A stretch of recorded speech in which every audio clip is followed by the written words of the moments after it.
άνευ προγράμματος ουσιαστικά, λόγω του ότι το τραγούδι το πρώτο ξέραμε, τα υπόλοιπα δεν ξέρουμε που θα μας οδηγήσουν.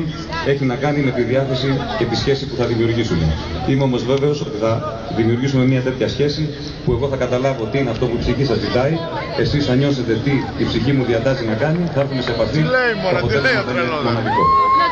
Ανά πάσα στιγμή που θα το νιώσετε, εκτός από τα σημεία που χορεύει το παλέτο μας που απαγορεύεται να ανεβείτε εδώ πάνω, νιώσετε τη διάθεση να χορέψετε, όπου είσαστε, ρίχτε του μία. Δεν τρέχει τίποτα, πανήγυρης είναι.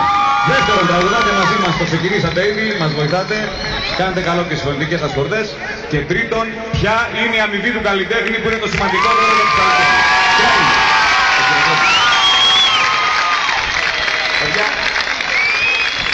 Για να ξεκαθαρίσουμε τα πράγματα, να είμαστε ειλικρινείς, η αμοιβή του καλλιτέχνη είναι τα πολλά εκατομμύρια. Εγώ στην προκειμένη περίπτωση κάτι ψίχουλα θα πάρω, γιατί τα πολλά τα φράγκα τα παίρνει εδώ η Μούρη.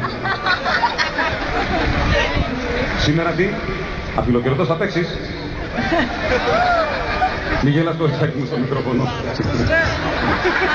Έλα τώρα ψώνιο, έλα.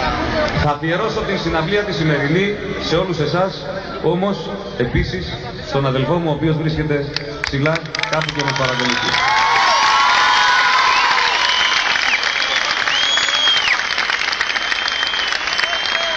Ήταν αυτός που περισσότερο και από εμένα επιθυμούσε να κάνω καριέρα. Έστρωχνε με κάθε τρόπο από παντού, από όπου έβρισκε διάδρομο, την φήμη μου και θύμωνε και στενοχωριόταν πάρα πολύ όταν αυτή τη φήμη, η οποία κτίστηκε μέσα από ειλικρίνεια, από κόπο και από σεβασμό προς όλους εσάς σε αυτά που κάνω και απέναντι στον εαυτό μου φυσικά, αντιλαμβανόταν ότι υπάρχουν διάφοροι οι οποίοι το επιβουλεύονται και με κάποιους τρόπους προσπαθούσαν να δημιουργήσουν πρόβλημα. Αδερφέ, σε ευχαριστώ για όλα. Να είσαι καλά.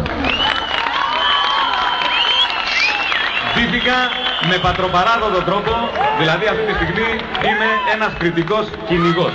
Και αυτό που βλέπετε είναι για τους μπεκάτσες. Έτσι. Βγήκα λοιπόν στο κυνήγι, άρα... Έλα γλυκιά μου.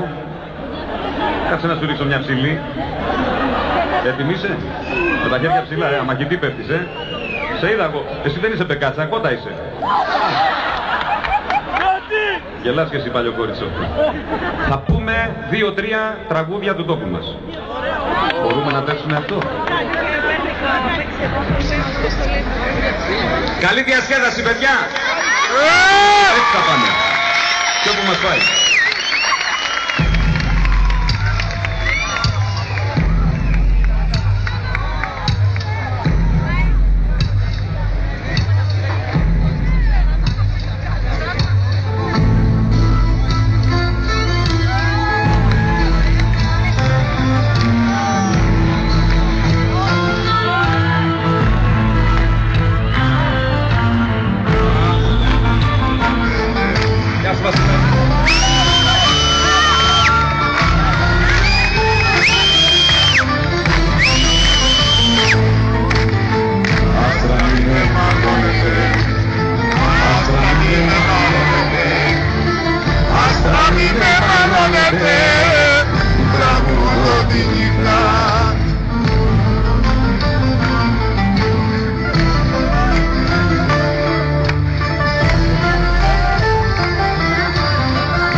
Γιατί γάπονο στην καρδιά, ψήλω με λαγρινάκι μου. Γιατί γάπονο στην καρδιά, και βγήκα και τον είπα.